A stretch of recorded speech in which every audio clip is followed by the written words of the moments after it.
Hey there, people of the internet. How y'all doing today? I'm doing pretty damn good, thanks for asking. Before we get started in this video, I just want to say I love you guys. I really do. There's a couple of times making this channel where I kind of decided that I was going to start giving up on it or stop putting so much effort into it, but I know my subscriber count is pretty damn low right now, but it is still growing, and it is beyond what I've seen before. And it might be small, but man, I'm still excited. I've decided that I'm going to be one of the greats one day. Might not happen for a little while, but god damn it, I'm going to be one of the greats one day. This is my decision. And it will be so. I'd like to thank you guys for being a part of that adventure. Today I have a 6.5 Carcano. This right here is Terni made. The 6.5 caliber is kind of cheaper, easier to find, and a lighter shooting caliber than its 7.3 brother.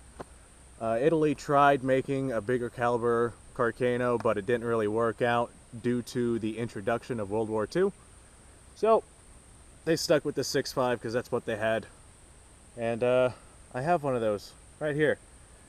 This is a beautiful rifle. I'm not seeing a whole lot of damage or wear and tear on the stock. No rust on the bolt. This thing is in pretty damn good shape. Carbine version, it's obviously been sporterized, the stock's been cut down, but I'm pretty sure it's the original stock. Got a couple of proof marks, cartouche on the back of the buttstock, but we'll discuss more about the rifle later. One thing that I don't like about these, in order to fire more than one round at a time, you need a little in-block clip. This actually holds your ammunition in the rifle. There's not a built-in magazine. You need this right here. Otherwise you have to single load your rifle, which is no fun whatsoever. One thing I do like about these rifles is they're pretty freaking cheap right now. These are not necessarily cheap because they're plentiful, but they're cheap because they're undesirable. I don't know why they're so undesirable. People have told me that they're not a very high quality rifle, but I beg to differ. I have definitely seen less quality rifles. I bet you if High Point made a rifle, it wouldn't be this good a quality. High Point is actually a pretty damn good good gun brand. I shouldn't bash on them too much. They got some real butt ugly guns though. Anyway, I have a grand total of 9 rounds for this thing. That's kind of an odd amount of rounds. So this rifle does hold 6 rounds with this in-block clip here, but I'm only going to load it with 3 per loading session. So this way they kind of space out evenly. I wish I had more ammo for it, but I don't. Nothing I can do about that until my next ammo shipment comes in. Now, I have never shot this rifle before. I've never even tried loading this thing before. If it loads like an M1 Garand, then I shouldn't have any problem loading in this in-block clip, but I have no idea how this is going to turn out, so bear with me on that one, will you? Alright, 3 rounds loaded up. I'm holding them in with my thumb. Make things a little easier so they don't flop around. Now I just set this right on top and it should just push in. Yeah, pushed in, locked right in. I really hope that this rifle is able to be shot. If it's not, I'm gonna have a bad time here. First time shooting this rifle. Let's see if I lose my face.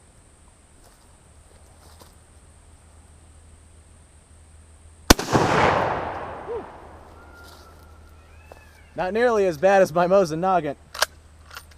Alright. Take a look at this brass here. I don't see any deformations. Primer looks alright. No signs of overpressure. I think that this rifle's okay to shoot. Alright.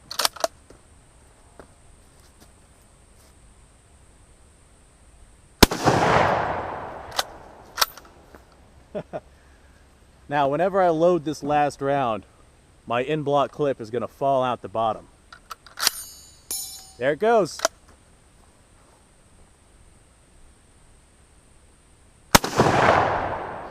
This is a really nice shooting gun.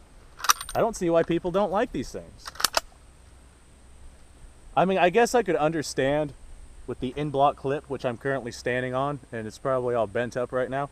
I could understand with the in-block clip, but if the M1 Garand is any indication as to how that argument would go, in-block clip is not really a legitimate excuse not to like one of these.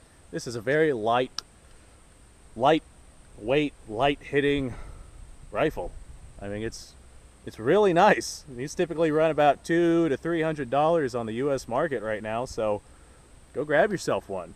Hell, that's very nice. Let me load up some more ammo. Just as soon as I find my clip.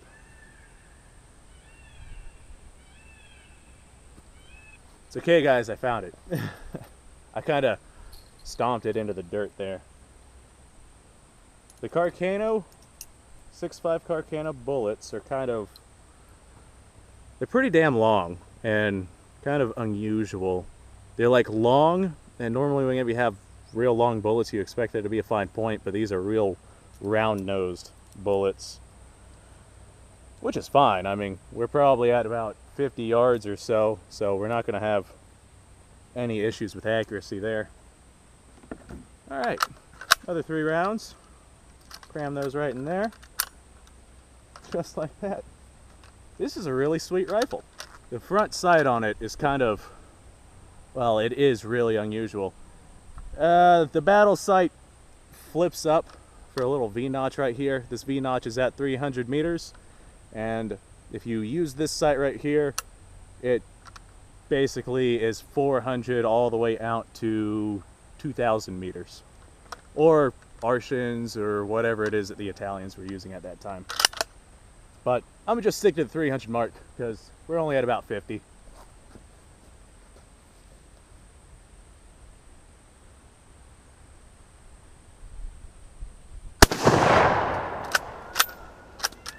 Oh no! Oh, my first real malfunction with this rifle. Look at that. The bullets decided that they didn't feel like being there. Let me reload this thing. I could see how that would be a problem in combat. Alright, you. Now stay.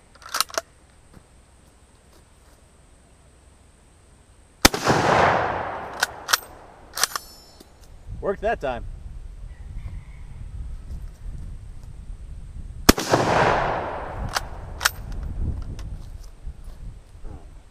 Not the hardest hitting bullet, but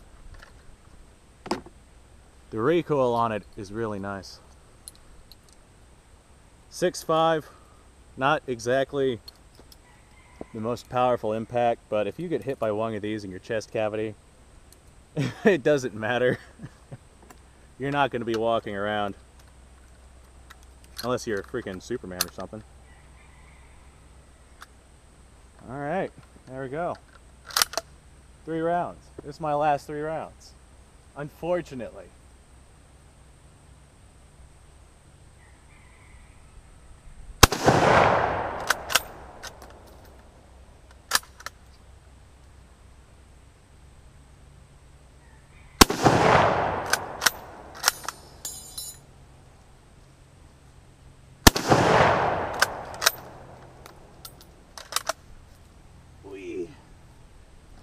There we go. This clip right here seems to be usable for as many times as I feel like using it, as long as I stop stomping on it. Because if I don't have this, this is a single shot rifle. But with this I can load up to 6 rounds, however I feel like it. Alright, now that I fired off my ammo, let's go inside and I'll tell you a little bit about this rifle. Alright, ladies and gentlemen, now we are going to talk about this rifle. Now that we've already shot it, it got dark outside really quickly, and I'm not used to sitting in this part of my table, this section of my table. I'm used to sitting over there, but I think the background over here looks just a little bit better. In fact, I think it looks really nice. A little peacock feathers on the way. But now I'm inside in this sweet air conditioning, and it's nice. It's very nice. I'm very comfortable in here. Now I'm going to give you a little bit of history behind this rifle before we start talking about this rifle specifically. Now, I have everything written down, so I don't have to worry about inaccuracies or indiscriminacies. Alright, this rifle right here, as I've said before, is chambered in 6.5 Carcano, which, if you don't know, is a rimless bottleneck rifle cartridge. 6.5 by 52 Carcano. And it was developed by Salvador Carcano in the year 1891. I want to say that's correct. Let's see if I remember that correctly. Yes. 1891 at the Turin Army Arsenal. Well, it started development in 1889 and was finished development in 91. And that is whenever they made the first Carcano rifle to fire this Carcano carbine, or this Carcano cartridge. So they designated the 6.5 Carcano round the M91, or Model 91, which is very stereotypical whenever it comes to military terminology. Italy used this cartridge in basically their long rifles and their carbines. It was light enough, yet powerful enough to work in both fronts. A lot of militaries will try to use the same cartridge for logistical reasons, but Italy used this cartridge in both World War I and World War II.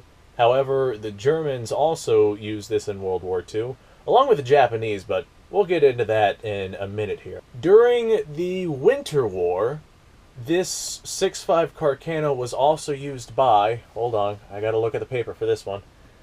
It was used by Finland, Syria, Libya, Tunisia? I apologize if I butchered that, and Algeria. And this rifle itself was produced from, not this one right here, but the Carcano rifle was produced from 91 to 45. 1891 to 1945. Now, this is one of the main reasons why I bought this rifle. 6.5 Jap is not the easiest ammunition to find, although the Arisaka rifles are fairly common. So I got the Carcano rifle right here because it's far easier to find Carcano ammo than it is 6.5 Jap ammo.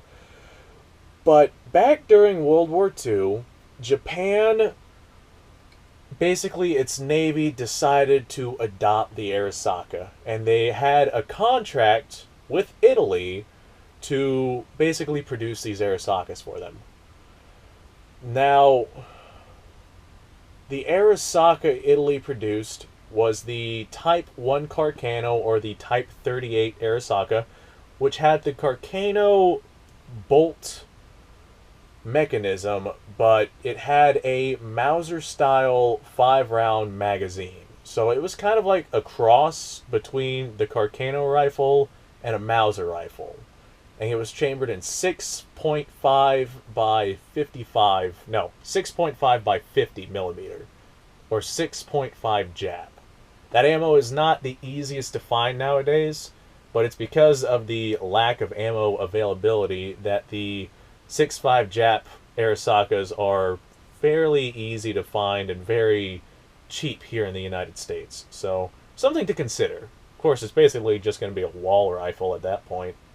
Alright, now I'm going to run you guys through a couple of models of the Carcanos. Now, these were produced for a long time, and there is a lot of variants out there. I'm not going to go over all of the variants. I'm just going to go over the big turn of events. So, it started off in 1891 with the 1891 Carcano, after the development of the 6.5 Carcano cartridge. Now, I do have to make references to my sheet here. After 91 came the 9124, which was the full-length rifle.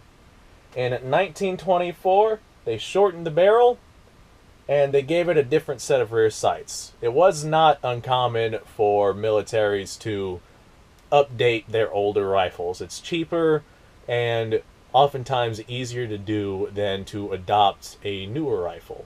I mean, these guys basically all they did was saw off the front of the barrel and throw on a new set of rear sights. So relatively cheap. They kept the same cartridge, same bolt mechanism, same everything.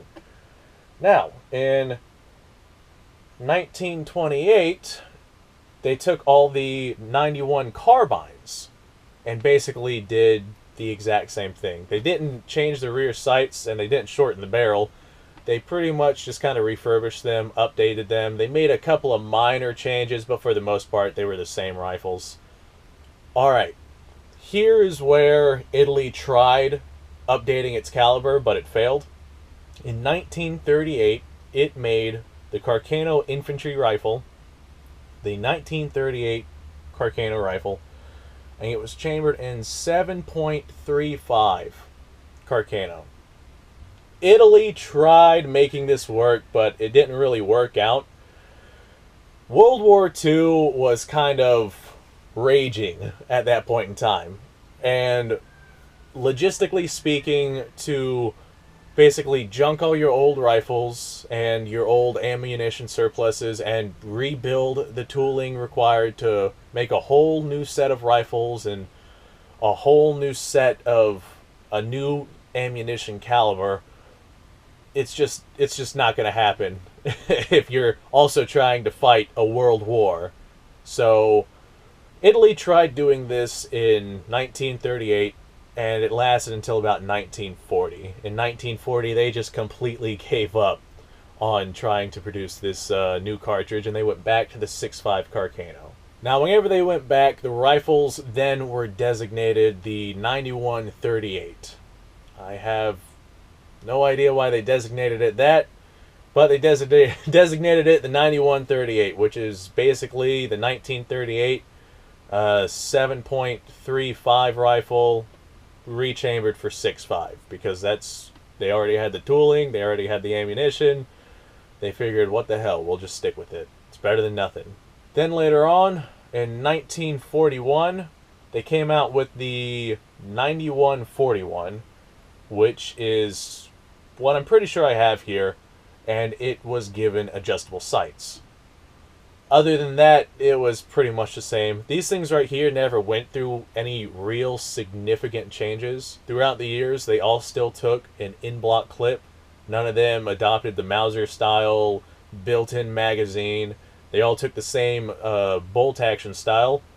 None of them really changed other than barrel length, and for a short time there was a caliber change, but that obviously didn't last long. And 7.35 Carcano ammunition is hard to come by nowadays, so if you do come by it, you're lucky, but also unlucky, because it's going to be pretty damn expensive. After that, of course, like I already talked about, came the Type 1 Carcano for the Japanese Empire. Okay, well, I think I've covered basically everything that I can on this rifle right here. Now, I'm going to bring you guys back and show off this rifle a little bit closer. Alright, this rifle is absolutely beautiful. I am more than pleased with the condition of this rifle. Now, I brought up these rear sights while I was out there shooting it, and it pretty much is just a battle sight. We have a fixed rear sight back here. This is set for 300. If you're firing up close and personal, you lay down your battle sight and you have a straight sight picture right out to 300 yards. I have no idea how well that's coming up on camera, but don't say I didn't try. Whenever you want to make any adjustments further out, this right here is your adjusting rod. It starts at 400. If you look right here, you can see a little difference between the 300 and 400 meter segments. The 400 meter obviously is a little bit higher. To adjust this sight, it kind of requires two hands, but I'm going to attempt to do this one-handed. All you pretty much do is push in this button, and you're free to move this sight picture however you see fit. Just like that. Moves up and down, no problem. This rifle right here is a Terni carbine, straight bolt handle. It's obviously been sporterized. 6-round magazine. I have no idea what this means. DG23. And on the other side, we have the number 17, although it's upside down, along with something above it that I do not believe is English, so I cannot read it. And then below that, we have the letters FL. Maybe. I don't know. Let me relook at that. Let me grab my flashlight here. Alright, below that we have the letters FP. I have no idea what that means either. Now the bolt on this thing, absolutely beautiful. No rust on it whatsoever. The finish on this thing is still in immaculate condition. The bore on this thing is also quite good. I don't think much corrosive ammo is fired from it. To remove the bolt, very simple. Just like a Mosin noggin, pull the trigger, bolt slides right off. Now, as I said, no rust, no wear whatsoever on this bolt. Not even on the bolt face. I'm not going to try taking this bolt apart. This right here is about as far with the disassembly process as I'm going to go. There we go. Snaps right on. Up here's your Carcano safety. Let me show you guys something about this safety. Alright, in order to activate this safety, you have your little push-in tab right here. You push that in, lift it up. Alright, now, let me show you guys a little trick here that I've learned. To recock this rifle, you don't need to necessarily fight the spring tension, which is kind of interesting. Like, this design is different than all the other bolt actions I've seen. But pretty much, let's say you've tried firing this thing and you have a hang fire, or it just doesn't shoot whatsoever. Not necessarily a hang fire. This won't help with a hang fire, but rather than cock the rifle manually, if you push this safety in, it disables your, well, it doesn't disable your trigger, but it disables the spring tension on the hammer, and you can just pull this right out without spring tension. When you disassemble your, or turn off your safety, kind of a ludicrous and annoying process to recock your gun, but it's possible. Now your gun is cocked and you didn't even have to cock it against the spring tension. Although if I were you and you were me, I would just manually cock the gun. I wouldn't be all that concerned about fiddling with this thing to restrike the primer on a bullet that might not even fire a second time, especially if you're in warfare. Just something to note. Anyway, guys, thank you very, very much for watching this. If you guys enjoy watching me basically show off my guns and use them to blow stuff up, then go ahead and subscribe, because I do this kind of stuff all the time. If you'd like to support me in my endeavors of doing this kind of stuff, I do have a Patreon page. All my guns and ammunition so far have been bought off of my own money and my own income, and I'm not sure how much longer I'll be able to keep this up, but in order to make the type of content and the volume of content that I'd like to make, I'd like to start building my Patreon page. Eventually, it will get to the point to where I can do this comfortably and not have to worry about breaking the bank whenever I go out and buy myself a new rifle or an ammunition shipment. One day I will be able to do this at my leisure, and I will be able to call this a job. If you guys would like to be around for that, or just sit back and watch me blow stuff up, go ahead, subscribe, and thank you very, very much for joining me. You guys have yourself a nice day. I am probably going to clean this rifle, because I have not cleaned it yet in the entire time that I've had it. and it's kind of dusty because it's been sitting around for several months. One more thing before you guys go. I was actually in the middle of editing this video right here whenever I realized that I didn't bring up the fact that Lee Harvey Oswald used a 6.5 Carcano to assassinate John F. Kennedy. So that's another neat little piece of history that I absolutely needed to throw in there. I mean, I can't talk about a 6.5 Carcano and not include that little tidbit of history. So I stopped video editing, grabbed my camera, came back over here, sat down, and decided to throw this in. So now I gotta cut this video into that video, and I'll just throw it on the end.